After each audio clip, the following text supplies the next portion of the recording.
Di tengah semakin banyaknya deretan film dan juga series bertemakan superhero di era 2020 awal ini, Netflix mengambil langkah spekulasi cukup berani dengan menghadirkan sebuah series bertemakan serupa yang namanya masih terasa kurang familiar bagi banyak orang. Dan inilah review dari Jupiter's Legacy. Gua Dian WJ, welcome to WV Corner.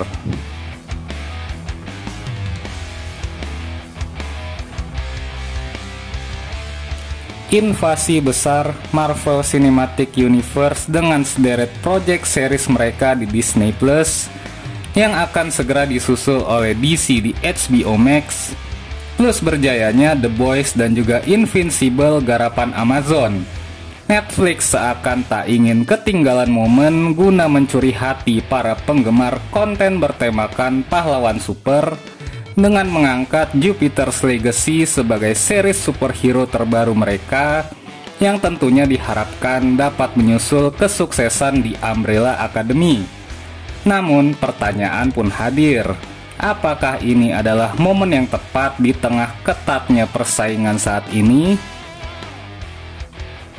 Rilis per 7 Mei 2021, Jupiter's Legacy merupakan serial yang diadaptasi dari komik berjudul serupa karya Mark Millar dan Frank Quitely, yang dimana Stephen S. DeKnight yang pernah sukses menggarap season pertama dari Daredevil kembali bekerja untuk Netflix sebagai kreator utama teruntuk serial yang berdurasi 8 episode di season pertamanya ini.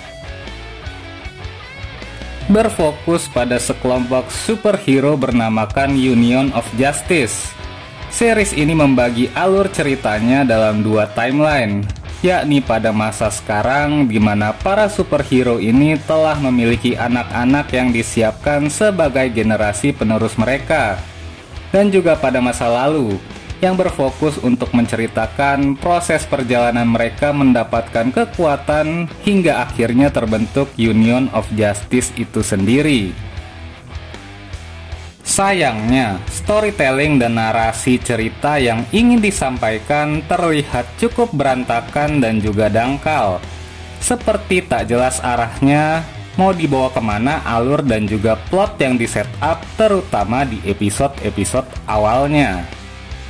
Pace-nya yang sangat lambat membuat kesan membosankan tak dapat dihindari sebagai first impression bagi banyak orang termasuk saya. Dua timeline yang dijalankan pun terlihat cukup membingungkan karena keduanya seperti berjalan masing-masing nyaris tanpa ada konektivitas, bertele-tele, dan justru terlihat saling melemahkan satu sama lain. Karakterisasi yang lemah dan cenderung forgettable seakan menambah daftar kekurangan dari serial ini. Bagi saya, di luar Chloe dan Raikou yang cukup dinamis, mayoritas penokohan karakter yang dipresentasikan terasa sangat lemah, baik dari tokoh utama, protagonis, antagonis, dan juga tokoh pendukung lainnya. Semua terasa sama dikarenakan flat-flat saja dan nothing special. Adanya plot twist di ending serial ini juga tak mengangkat level cerita ke arah yang lebih baik, namun justru menimbulkan banyak pertanyaan baru karena eksekusinya yang lemah.